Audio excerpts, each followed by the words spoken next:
आज इंडिया की ministry of external affairs की तरफ से न्यूक्लियर वेपन्स को बैन करने की ट्रीटी का सपोर्ट करने से साफ इनकार कर दिया गया है। अमेरिका के नए प्रेसिडेंट जो बिडेन को अपना कार्यकाल संभाले अभी कुछ ही दिन हुए हैं और उनकी तरफ से पहले से मौजूद न्यूक्लियर वेपन्स को बैन करने की ट्रीटी को आगे बढ़ाने की कोशिश करी जा रही है, जिस पर रशिया ने भी अमेरिका का साथ दिया है। और जिस ट्रीटी के तहत न्यूक्लियर वेपन्स को बैन करवाने की बात चल रही है, उस ट्रीटी का नाम treaty of prohibition of nuclear weapons है, जो कि 2017 में यूनाइटेड नेशंस की जनरल असेंबली से अप्रूव करी गई थी। लेकिन नाटो के साथ किसी भी देश ने इस ट्रीटी को आगे नहीं बढ़ाया था और उस टाइम दुनिया में मौजूद 9 न्यूक्लियर कंट्रीज इस ट्रीटी का सपोर्ट नहीं कर रही थी। लेकिन जो बिडेन के राष्ट्रपति बनने के बाद उनके द्वारा न्यूक्लियर वेपन्स को बैन करने के लिए इसी ट्रीटी को आगे बढ़ाया जा रहा है, जिस पर उनको रशिया का सपोर्ट मिल गया है, जिसके बाद उन्होंने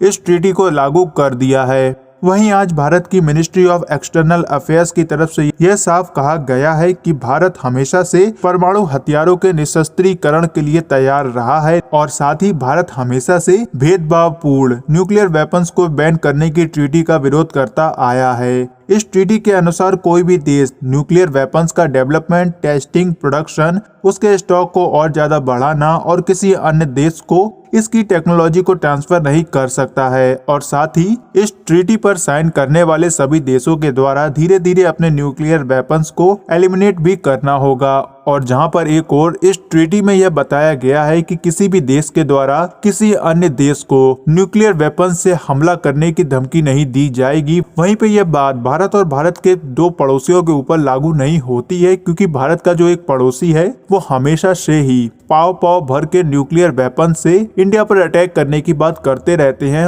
और जब भी भारत और पाकिस्तान के बीच LOC पर टेंशन चलती है, तब पाकिस्तान के किसी न किसी पागल मिनिस्टर की तरफ से हमें यह हमेशा सुनाई पड़ता है कि पाकिस्तान के पास न्यूक्लियर वेपन्स है और वो इंडिया के ऊपर न्यूक्लियर वेपन से हमला भी कर सकता है। और जहां एक और पाकिस्तान की तरफ से अपने न्यूक्लियर वेपन्स को हर साल बढ़ाया जा रहा है, उसके ऊपर इस ट्रीटी का शायद ही कोई असर पड़े। और वहीं जो भारत का दूसरा पड़ोसी यानी कि चाइना है, वह तो गुपचुप तरीके से अपने न्यूक्लियर वेपन्स के स्टॉक को अमेरिका से भी आगे ले जाने की सोचता है। जहां कुछ दिन पहले चाइना के ही एक आर्मी एक्सपर्ट ने यह बताया था कि चाइना को कम से कम 1000 न्यूक्लियर वेपन्स की जरूरत है ताकि वह अमेरिका का मुकाबला कर सके। और जब चाइना और पाकिस्तान दोनों के द्वारा ही अपने न्यूक्लियर वेपन्स को एलिमिनेट कर दिया जाएगा, उसके बाद ही भारत के द्वारा भी इस ट्रीटी पर साइन करने के बारे में सोचा जाएगा।